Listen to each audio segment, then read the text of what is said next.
നൂറനാട് പടനിലം പരബ്രഹ്മ ക്ഷേത്രത്തിലെ മഹാശിവരാത്രി മഹോത്സവത്തിന്റെ ഭാഗമായി ചികിത്സാ ധനസഹായ പദ്ധതിയായ കടാക്ഷവും കരകൾക്കുള്ള ഗ്രാന്റ് വിതരണവും നടന്നു. ജില്ലാ പഞ്ചായത്ത് പ്രസിഡന്റ് എ മഹേന്ദ്രൻ ഉദ്ഘാടനം നിർവഹിച്ചു. നൂറനാട് പടനിലം പരബ്രഹ്മ ക്ഷേത്രത്തിലെ മഹാശിവരാത്രി മഹോത്സവത്തിന്റെ ഭാഗമായി പരബ്രഹ്മ ക്ഷേത്ര ഭരണസമിതിയുടെ നേതൃത്വത്തിൽ ചികിത്സാ ധനസഹായ പദ്ധതിയായ കടാക്ഷം, കരകൾക്കുള്ള ഗ്രാന്റ് വിതരണം എന്നിവ നടന്നു. ജില്ലാ പഞ്ചായത്ത് പ്രസിഡന്റ് എ മഹേന്ദ്രൻ ഉദ്ഘാടനം നിർവഹിച്ചു. ഒരുപാട് ചരിത്ര പശ്ചാത്തലം ഈ ക്ഷേത്രത്തിനുണ്ടായിരുന്നു. എല്ലാ ക്ഷേത്രങ്ങൾക്കും അതിൻ്റെതായിട്ടുള്ള ചരിത്ര പശ്ചാത്തലം ഉണ്ടായിരുന്നു. നൂറനാടിനെ സംബന്ധിച്ചിടത്തോളം പടനിലം എന്ന വാക്ക് തന്നെ പടനയിച്ചെത്തിയിട്ടുള്ള പടനായകരുടെ സങ്കേതമെന്നാണ്.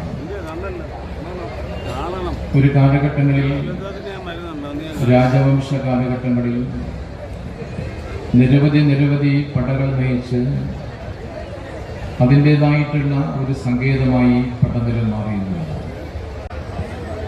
ശിവരാത്രിക്കും അതിൻ്റെതായിട്ടുള്ള പ്രത്യേകതയുണ്ട് എന്നുള്ളതാണ്.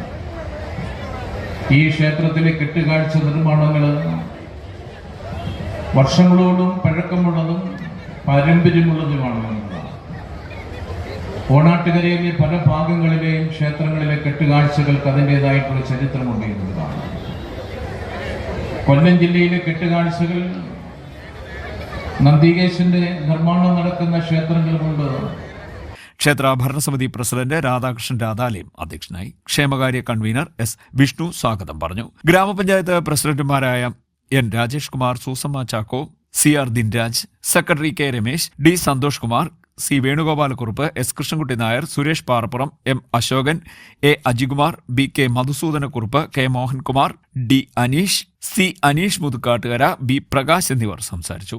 എസ് ശ്രീജിത്ത് നന്ദി പറഞ്ഞു. തുടർന്ന് വർണ്ണധൂപരം എന്ന പരിപാടി നടന്നു. നിരവധി ഭക്തജനങ്ങൾ ചടങ്ങുകളിൽ പങ്കെടുത്തു.